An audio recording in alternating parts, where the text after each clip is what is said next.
E eu quero dizer, não sobre a greve em si, mas eu quero extrair lições da greve.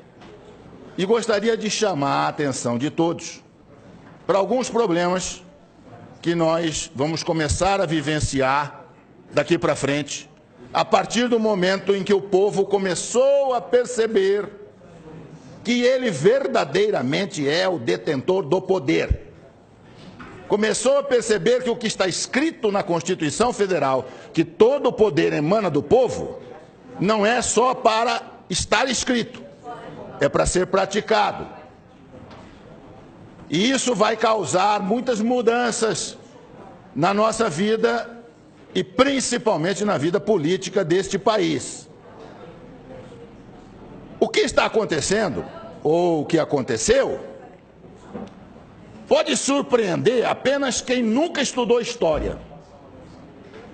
Quem estudou história, quem estuda, sabe que estas coisas não são novidades. Elas ocorrem em vários lugares do mundo há muitíssimo tempo. E eu já falava sobre a greve dos caminhoneiros há mais de 30 anos.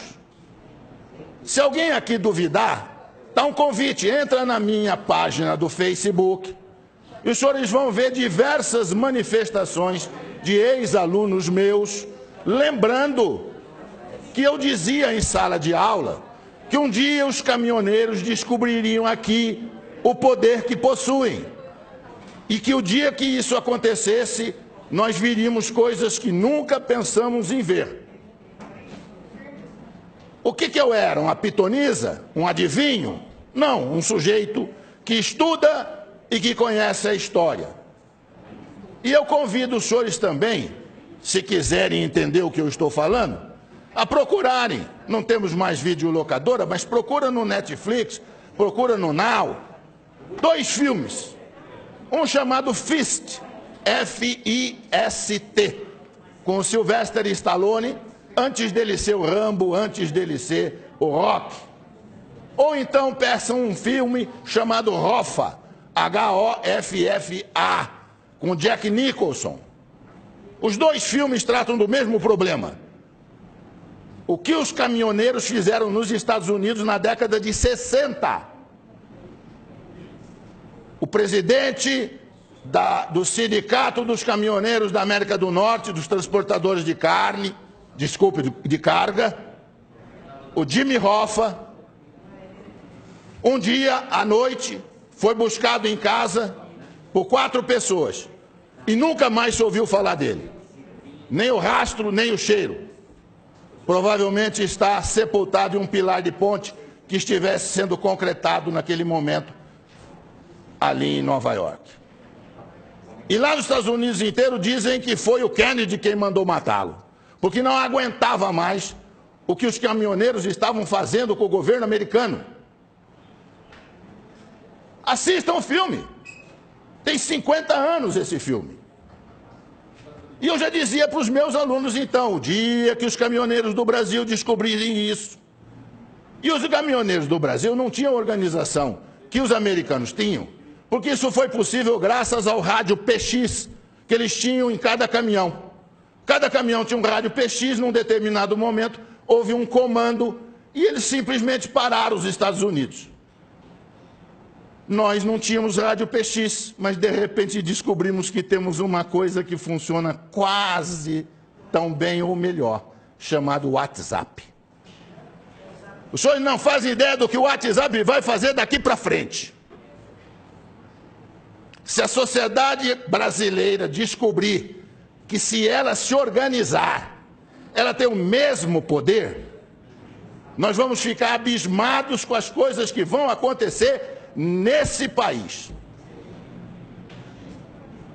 Eu estava nos Estados Unidos em 1976, estudando, e eu frequentava um supermercado que ficava pertinho do apartamento onde eu morava.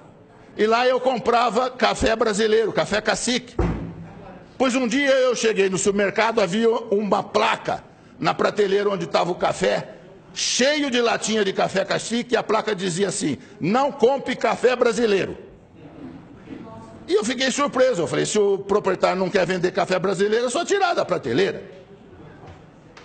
E aí eu fiquei sabendo que era uma entidade de organização civil, de defesa dos trabalhadores da indústria de calçado dos Estados Unidos, de calçado, que tinham colocado aqueles cartazes em todos os supermercados nos Estados Unidos. E aí procurei saber junto ao meu professor na escola o que estava acontecendo, e ele disse: o sapato brasileiro está entrando nos Estados Unidos a um preço muito baixo e está tirando emprego dos trabalhadores americanos. E nós suspeitamos que é o governo brasileiro que está isentando de impostos os calçados. Por isso que eles estão chegando aqui a esse preço aviltante. E o sapato é melhor do que o nosso, vende mais, e nós estamos perdendo emprego. Então, o que nós vamos fazer? Boicotar os sapatos? Não, inteligentemente, boicotaram o principal produto de exportação do Brasil, que era o café. E puseram a tabuleta: não compre café brasileiro. Aí perguntei ao professor: mas por que o dono do supermercado deixa colocar no supermercado dele um cartaz desse que prejudica ele? Ele disse: porque se ele não deixar, eles vão boicotar o supermercado inteiro. Inteiro. Eles vão ficar na porta do supermercado com placas avisando que ali tem gente contra os interesses dos trabalhadores americanos. Isso chama-se organização da sociedade civil. A Coca-Cola mudou nos Estados Unidos a fórmula da Coca-Cola, botando um pouco mais de açúcar na fórmula. Surgiu uma coisa que ninguém sabia que existia: a Sociedade Americana dos Bebedores de Coca-Cola, sabor tradicional. E boicotaram a Coca-Cola, que foi obrigada a recuar e voltar a fabricar Coca-Cola na fórmula antiga. Isso chama-se organização da sociedade civil. A hora que nós descobrimos isso aqui no Brasil, nós vamos ver o que vai acontecer aqui. Se nós tivéssemos aqui, ao invés de presidencialismo, parlamentarismo, o senhor sabe o que teria acontecido essa semana que passou? Tinha caído o governo. Na Itália, o primeiro-ministro foi escolhido há uma semana, já caiu. O governo cai no momento em que não tem o apoio do povo. A hora que o povo vai para a rua e o povo reivindica, e como os caminhoneiros fizeram sabiamente, sem violar a lei, os caminhoneiros não violaram a lei. Eles têm todo o direito de não transitar. As estradas estavam abertas, eles estavam parando em áreas privadas, não interditaram coisa nenhuma. E mostraram o poder de obrigar o governo a ceder em tudo. Eu faço ideia se eles tivessem posto na lista de reivindicações, depois de diminuir o diesel, a renúncia do presidente. Quero ver o que o presidente ia falar para eles. Eu não renuncio, então não termino a greve. Verdade. Eu ia ver o que ia acontecer. Senhores, abram o olho. Governadores, prefeitos, abram o olho. O povo está descobrindo que ele tem poder. E a hora que ele exercer este poder, nós vamos ver muita mudança nesse país. Muito obrigado.